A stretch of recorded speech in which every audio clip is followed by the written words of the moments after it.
नमस्कार विद्यार्थी मित्रांनो, नागेश करसगी ऑर्किड स्कूलच्या वतीने मी आदिनाथ सर्वदे आपल्या सर्वांचं मनपूर्वक स्वागत करतो। आज आपण इयत्ता 8वी मराठी या विषयामधील पाठ क्रमांक 9 चा अभ्यास करणार आहोत। पाठाचे नाव आहे झुळूक। ही एक कविता आहे आणि या कवितेचे कवी दामोदर कारे हे आहेत। कवितेला सुरुवात करण्या अगोदर कवी दामोदर कारे यांचा अल्प परिचय आपण पाहणार आहोत। कवी दामोदर कारे प्रसिद्ध कवी, त्यांच्या विविध विषयांवरील काव्यरचना प्रसिद्ध आहेत। निसर्ग हा त्यांच्या कवितांचा आवडता विषय आहे। तर मुलांनो, हा कवी दामोदर कारे यांचा अल्प परिचय या ठिकाणी आपण पाहिला। यानंतर या कवितेमध्ये नेमकं काय दिलेलं आहे हे थोडक्यात जाणून घेऊ।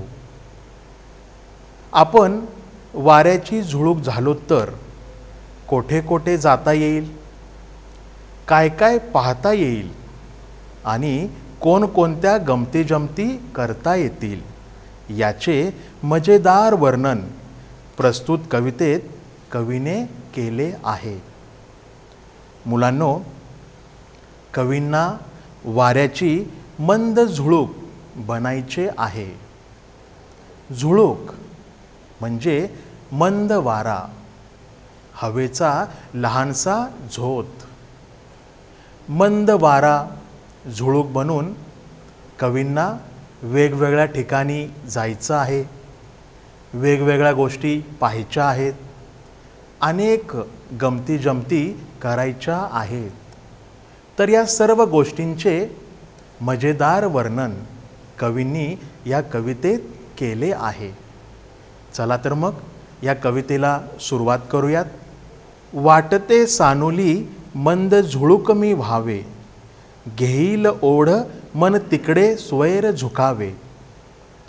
सानुली म्हणजे छोटीसी, लहानशी। झुळूक म्हणजे मंद वारा, हवेचा लहानसा झोत। ओढ म्हणजे आकर्षण, अट्रॅक्शन। स्वैर म्हणजे मुक्तपणे, स्वच्छंदपणे। आता या कडव्यात कवींनी काय म्हटले बघा। वाटते सानुली मंद झुळूक मी व्हावे, घेईल ओढ मन तिकडे स्वैर झुकावे। कवी या ठिकाणी म्हणतायत की मला कधी कधी असं वाटतं की मी वाऱ्याची मंद झुळूक बनावं। वाऱ्याची मंद झुळूक बनून मन ज्या ठिकाणी ओढ घेईल त्या ठिकाणी जावं, फिरावं, बागडावं, विविध गमती जमती कराव्यात असं वाटतं। वाटते सानुली मंद झुळूक मी व्हावे, घेईल ओढ मन तिकडे स्वैर झुकावे। या ठिकाणी कवींनी आपल्या मनातील एक इच्छा इथं व्यक्त केली आहे। आता पुढं ते काय म्हणतात बघा। कधी बाजारी कधी नदीच्या काठी, राईत कधी वा पडक्या वाड्या पाठी। हळू थबकत जावे कधी कानोसा घेत, कधी रमत गमत वा कधी भरारी थेट। नदीच्या काठी म्हणजे नदीच्या किनारी। राईत म्हणजे बागेत। थबकत म्हणजे थांबत थांबत। कानोसा घेणे म्हणजे मागोवा घेणे, अंदाज घेणे। भरारी म्हणजे झेप आणि थेट म्हणजे सरळ, डायरेक्ट। आता या दुसऱ्या कडव्यात कवी काय म्हणतात बघा। कधी बाजारी कधी नदीच्या काठी, राईत कधी वा पडक्या वाड्या पाठी। वाऱ्याची मंद झुळूक बनून कधी बाजारात भटकावं, नदीच्या किनारी फेरफटका मारावा, तर कधी बागेत मनसोक्त विहार करावा, तर कधी पडक्या वाड्याच्या पाठीमागे जाऊन लपावे असं वाटतं. कधी बाजारी, कधी नदीच्या काठी, राईत कधी वा पडक्या वाड्या पाठी.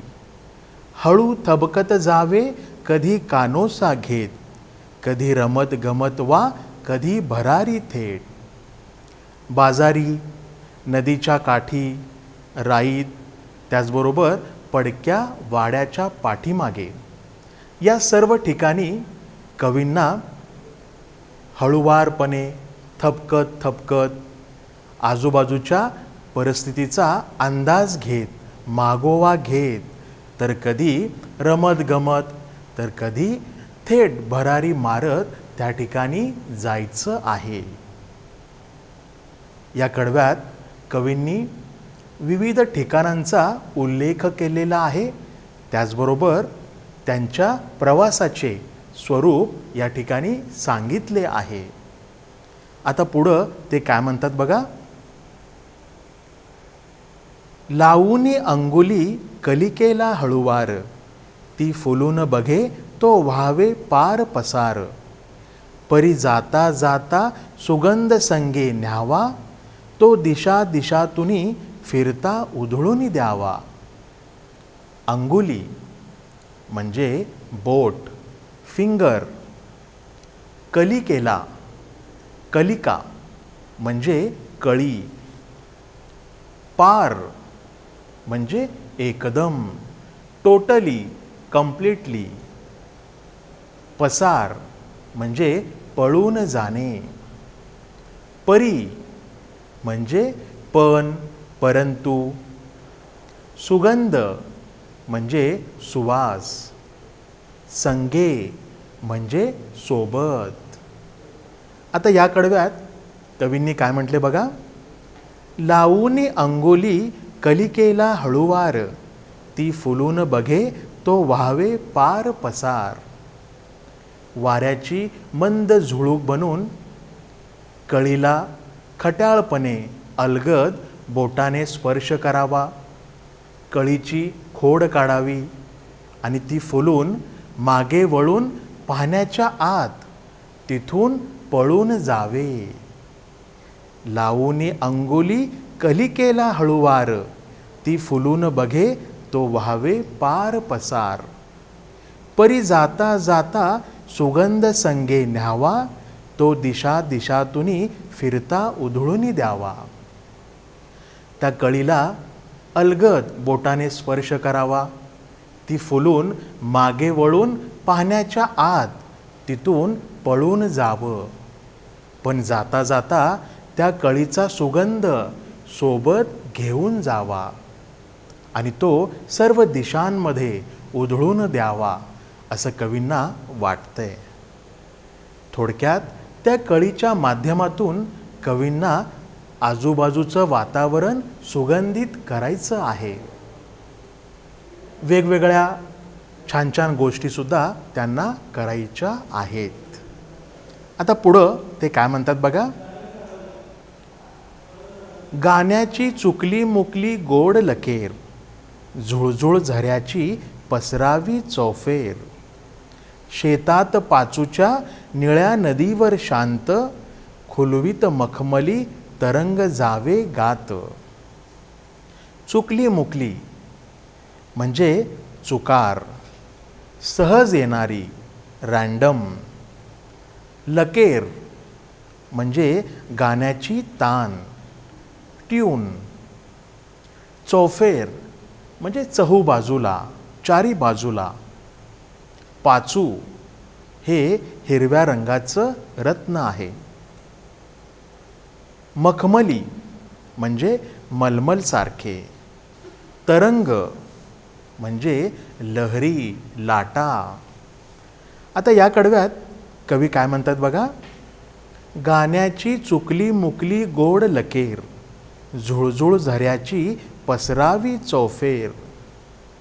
वाऱ्याची मंद झुळूक बनून झुळझुळ वाहणारा जो झरा आहे त्या झऱ्याचा आवाज चारी बाजूला पसरून द्यावा.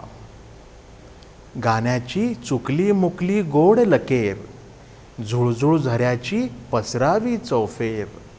शेतात पाचूच्या निळ्या नदीवर शांत, खुलवीत मखमली तरंग जावे गात. हिरव्यागार पाचूसारख्या शेतात, निळ्या पाण्याच्या नदीवर शांत मखमली लाटा तरंग खुलवीत त्या ठिकाणाहून छान गाणं गात जावं असं कवींना वाटतंय. म्हणजे कवींच्या मनातील इच्छा खूप छान आहे. ज्या ठिकाणी त्यांना जायचंय त्या ठिकाणी गेल्यावर तिथलं वातावरण प्रसन्न उत्साहित करण्याची त्यांची इच्छा आहे. आता पुढं त्यांनी काय म्हटले बघा. वेळूच्या कुंजी वाजवूनी अलगूज, कणसांच्या कानी सांगावे हितगुज. शिंपावी डोही फुले बकुळीची सारी, गाळूनी जांभळे पिकली भुळभुळ तिरी. वेळूच्या, वेळू म्हणजे बांबू, कुंजी म्हणजे बनात वनात, अलगूज म्हणजे बासरी पावा फ्ल्यूट, हितगुज म्हणजे गुपित, शिंपावी म्हणजे शिंपडावी, डोही डोह म्हणजे खोल पाण्याचा साठा, बकुळीची बकुळ हे एक प्रकारचं फुलझाड आहे, भुळभुळ म्हणजे गाभोळलेली पिकलेली. आता या कडव्यात कवींनी काय म्हटले बघा. वेळूच्या कुंजी वाजवूनी अलगूज, कणसांच्या कानी सांगावे हितगुज. वाऱ्याची मंद झुळूक बनून वेळूच्या बनात जावं आणि त्या ठिकाणी सुंदर अशी बासरी वाजवावी. त्याचबरोबर हिरव्यागार शेतामध्ये जावं आणि त्या ठिकाणी जी उगवलेली कणसं आहेत त्या कणसांच्या जवळ जाऊन त्यांच्या कानात आपल्या मनातील गुपित, आपल्या मनातील विचार भावना हे त्यांच्या कानात सांगावं असं वाटतंय. शिंपावी डोही फुले बकुळीची सारी, गाळूनी जांभळे पिकली भुळभुळ तिरी.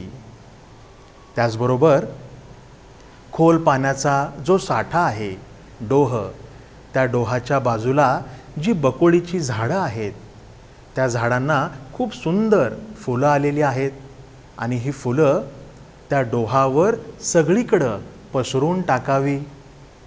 त्याचबरोबर नदीच्या किनारी जावं आणि त्या किनारी जी काही जांभळाची झाडं आहेत त्या झाडांना पिकलेली जांभळं लागलेली आहेत आणि ही जांभळं त्या नदीच्या किनारी सगळीकडं पसरून टाकण्याची कवींची इच्छा आहे. म्हणजे त्यांना अशा विविध गोष्टी करायच्या आहेत. त्यांच्या मनातील ही एक इच्छा आहे. शिंपावी डोही फुले बकुळीची सारी, गाळूनी जांभळे पिकली भुळभुळ तिरी. पुढं काय म्हटले बघा. दिनभरी राबुनी दमला दिसता कोणी, टवटवी मुखावर आनावी बिलगोनी. स्वच्छंद अशा या करुणी नाना मौजा, घ्यावया विसावा यावे मी तिनी सांजा. दिनभरी म्हणजे दिवसभर, राबुनी म्हणजे कष्ट करून, टवटवी म्हणजे प्रसन्नता उत्साह, मुखावर म्हणजे चेहऱ्यावर, बिलगोनी म्हणजे बिलगून चिटकून, स्वच्छंद म्हणजे मुक्तपणे, नाना म्हणजे वेगवेगळ्या, मौजा म्हणजे गमती जमती, विसावा म्हणजे विश्रांती, तिन्ही सांजा म्हणजे सायंकाळी. आता या शेवटच्या कडव्यात कवींनी खूप महत्त्वाचा मुद्दा या ठिकाणी मांडलेला आहे. दिनभरी राबुनी दमला तिस्ता कोणी, टवटवी मुखावर आणावी बिलगोनी. वाऱ्याची मंद झुळूक बनून दिवसभर काबाड कष्ट करणारे, मेहनत करणारे जे कष्टकरी आहेत त्यांच्या जवळ जावं, त्यांना बिलगावं आणि त्यांच्या चेहऱ्यावर प्रसन्नता, टवटवी आणावी असं कवींना वाटतंय. काम करून, कष्ट करून हे कष्टकरी थकलेले आहेत आणि त्यांचा थकवा दूर करण्याची कवींची इच्छा आहे. दिनभरी राबुनी दमला दिसता कोणी, टवटवी मुखावर आणावी बिलगोनी. स्वच्छंद अशा या करुणी नाना मौजा, घ्यावया विसावा यावे मी तिन्ही सांजा. दिवसभर खटाळपणा, गमती जमती करून सायंकाळी विश्रांती घेण्यासाठी, विसावा घेण्यासाठी परत माघारी फिरावे असंही कवींना वाटतंय. स्वच्छंद अशा या करुणी नाना मौजा, घ्यावया विसावा यावे मी तिन्ही सांजा. बघा मुलांनो, या संपूर्ण कवितेतून कवींनी आपल्या मनातील इच्छा इथं व्यक्त केल्यात. कवींना वाऱ्याची झुळूक बनून विविध गोष्टी करायच्या आहेत, विविध ठिकाणांना भेटी द्यायच्या आहेत, अनेक गमती जमती करायच्या आहेत. तर या सर्व गोष्टींचं खूप मजेदार पद्धतीनं त्यांनी इथं वर्णन केलेलं आहे. तर आशा आहे की हा संपूर्ण भावार्थ तुम्हाला छान समजला असेल. तर पुन्हा एकदा ही कविता मी तुम्हाला ऐकवतो, तुमच्यासमोर सादर करतो. वाटते सानुली मंद झुळूक मी व्हावे, घेईल ओढ मन तिकडे स्वैर झुकावे. कधी बाजारी कधी नदीच्या काठी, राईत कधी वा पडक्या वाड्या पाठी. हळू थबकत जावे कधी कानोसा घेत, कधी रमत गमत वा कधी भरारी थेट. लावूनी अंगुली कलिकेला हळुवार, ती फुलून बघे तो व्हावे पार पसार. परी जाता जाता सुगंध संगे न्यावा, तो दिशा दिशातुनी फिरता उधळूनी द्यावा. गाण्याची चुकली मुकली गोड लकेर, झुळझुळ झऱ्याची पसरावी चौफेर. शेतात पाचूच्या निळ्या नदीवर शांत, खुलवीत मखमली तरंग जावे गात. वेळूच्या कुंजी वाजवून अलगूज, कणसांच्या कानी सांगावे हितगुज. शिंपावी डोही फुले बकुळीची सारी, गाळूनी जांभळे पिकली बुळबुळ तिरी. दिनभरी राबुनी दमला दिसता कोणी, टवटवी मुखावर आणावी बिलगोनी. स्वच्छंद अशा या करुणी नाना मौजा, घ्यावया विसावा यावे मी तिन्ही सांजा. ठीक आहे मुलांनो, तर या कवितेचा हा संपूर्ण भावार्थ तुम्हाला छान समजला असेल. त्याचबरोबर वाऱ्याची झुळूक बनून कवींना ज्या गोष्टी करायच्या आहेत हेही तुम्हाला समजलं असेल. यानंतर या कवितेतील कठीण शब्दांचे अर्थ आपण पुन्हा एकदा समजून घेणार आहोत. तुमच्या टीव्ही स्क्रीनवर शब्दार्थ दिसत असतील बघा. झुळूक म्हणजे हवेचा लहानसा झोत. सानुली म्हणजे छोटीशी, लहानशी. ओढ म्हणजे आकर्षण.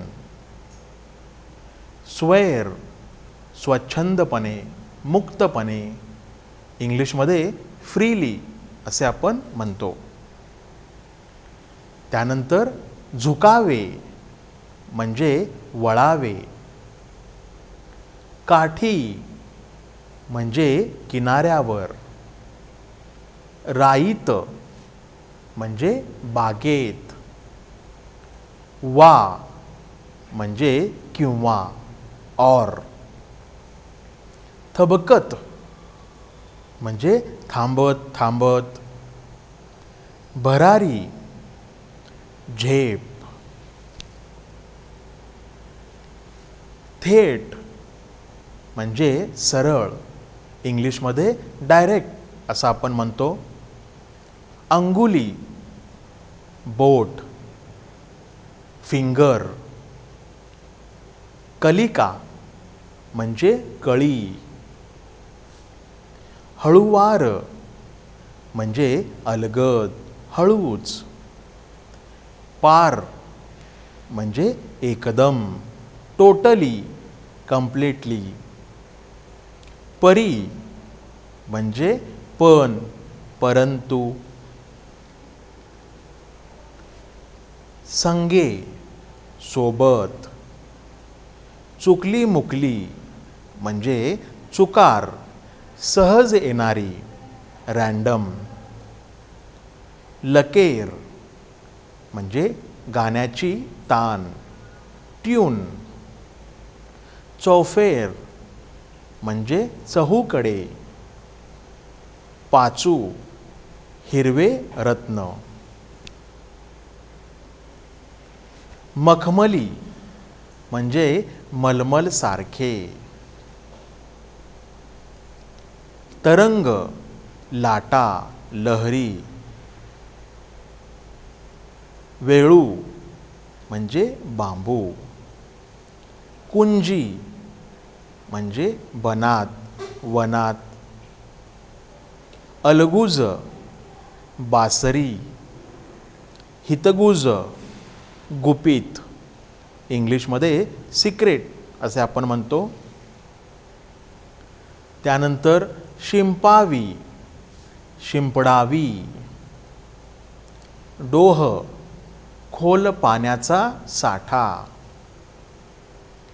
बकुळ हे एक प्रकारचं फूल आहे. भुळभुळ म्हणजे गाभोळलेली, पिकलेली. तिरी म्हणजे किनाऱ्यावर. दिनभरी म्हणजे दिवसभर. त्यानंतर टवटवी म्हणजे उत्साह, प्रसन्नता. बिलगोनी म्हणजे बिलगून. नाना म्हणजे वेगवेगळ्या. मौजा म्हणजे गमती, मजा. विसावा विश्रांती. त्यानंतर शेवटचा शब्द आहे तिन्ही सांजा म्हणजे संध्याकाळी. ठीक आहे मुलांनो, यानंतर काही प्रश्न उत्तरे दिलेली आहेत. यातील पहिला प्रश्न, विरुद्धार्थी शब्द लिहा. यातील पहिला शब्द पाठी. विरुद्धार्थी शब्द आहे पुढे. सुगंध दुर्गंध. शांत अशांत. त्यानंतर दिन, विरुद्धार्थी शब्द आहे रात्र. स्वच्छंद बंदिस्त. ठीक आहे. यानंतर वचन बदला. कलिका, कलिकाच राहतं. वाडे, अनेकवचनी शब्द आहे तो. एकवचन वाडा, वाडा वाडे. झुळका, अनेकवचनी शब्द आहे तो. एकवचन झुळूक, झुळूक झुळका. भरारी, अनेकवचन भराऱ्या. कणसे, कणीस. ठीक आहे मुलांनो. तर हे प्रश्न उत्तरं या ठिकाणी आपण पाहिली. यानंतर आपल्या पाठ्यपुस्तकात स्वाध्यायामध्ये काही प्रश्न दिलेले आहेत, तर त्याही प्रश्नांची आपण चर्चा करूयात. पहिला प्रश्न आहे, आकृत्या पूर्ण करा. यातील पहिला प्रश्न, सानुल्या झुळकेच्या इच्छा. सानुल्या झुळकेच्या इच्छा कोणत्या बरं इच्छा आहेत? तर बाजारात, नदी किनारी भटकावं, त्याचबरोबर बागेत विहार करावा, पडक्या वाड्याच्या पाठीमागं जाऊन लपावं आणि या सर्व ठिकाणी हळुवारपणे थांबत थांबत रमत गमत तर कधी थेट भरारी मारत त्या ठिकाणी पोहोचावं. तर या सर्व सानुल्या झुळकेच्या इच्छा आहेत. पुढचा प्रश्न, सानुल्या झुळकेच्या प्रवासाचे स्वरूप. सानुल्या झुळकेच्या प्रवासाचे स्वरूप. आता या झुळकेच्या प्रवासाचे स्वरूप कसं बरं आहे? तर थांबत थांबत म्हणजे थबकत, त्यानंतर कानोसा घेत म्हणजे आजूबाजूच्या परिस्थितीचा अंदाज घेत, त्यानंतर रमत गमत आणि थेट भरारी मारत. तर हे या सानुल्या झुळकेच्या प्रवासाचे स्वरूप आहे. बरोबर. तिसरा प्रश्न, सानुल्या झुळकेची लोकोपयोगी कामे. आता सानुल्या झुळकेची लोकोपयोगी कामे कोणती बरं आहेत? तर कणसांच्या कानात गुपित सांगणे, जो काही कळीचा सुगंध आहे तो सुगंध सर्व दिशात उधळणे, आणि शेवटचा मुद्दा आहे कष्टकऱ्यांच्या चेहऱ्यावर टवटवी आणणे, प्रसन्नता आणणे. तर ही सर्व लोकोपयोगी कामे झुळकेला करायची आहेत. यानंतरचा प्रश्न आहे, योग्य पर्याय निवडून वाक्य पूर्ण करा. यातील पहिला प्रश्न, झुळकेला स्वैर झुकावे वाटते कारण. आता या प्रश्नाचं उत्तरासाठी आपल्यासमोर 4 पर्याय दिलेत. त्यातील पहिला पर्याय, तिला स्वातंत्र्य हवे असते. दुसरा पर्याय, तिला सर्वत्र हिंडायचे असते. तिसरा पर्याय, तिचे मन तिकडे ओढ घेते. आणि चौथा पर्याय, तिला लोक आमंत्रण देतात. आता यातील योग्य पर्याय आहे, तिचे मन तिकडे ओढ घेते. झुळकेला स्वैर झुकावे वाटते कारण तिचे मन तिकडे ओढ घेते. आलं लक्षात? यानंतर पुढचा प्रश्न, वेळूच्या वनात अलगूज वाजते कारण. पर्याय आहेत, पहिला पर्याय, झुळूक स्वतःच गाणे गाते. दुसरा पर्याय, तिथे गुराखी अलगूज वाजवतो. तिसरा पर्याय, तिथे ध्वनिफीत लावलेली असते. आणि चौथा पर्याय, झुळकेच्या स्पर्शामुळे वेळूतून अलगुजाचा आवाज निघतो. तर योग्य पर्याय आहे चौथा, झुळकेच्या स्पर्शामुळे वेळूतून अलगुजाचा आवाज निघतो. ठीक आहे मुलांनो? तर याप्रमाणे हे सर्व प्रश्न उत्तर आपल्याला यांची चर्चा करायची आहे. तर आज आपण पाठ क्रमांक 9 झुळूक ही कविता अभ्यासली. या कवितेचा भावार्थ समजून घेतला. त्याचबरोबर कठीण शब्दांचे अर्थ, प्रश्न उत्तरांची चर्चाही आपण केली. तर आशा आहे की हा संपूर्ण भाग तुम्हाला छान समजला असेल. ठीक आहे. धन्यवाद.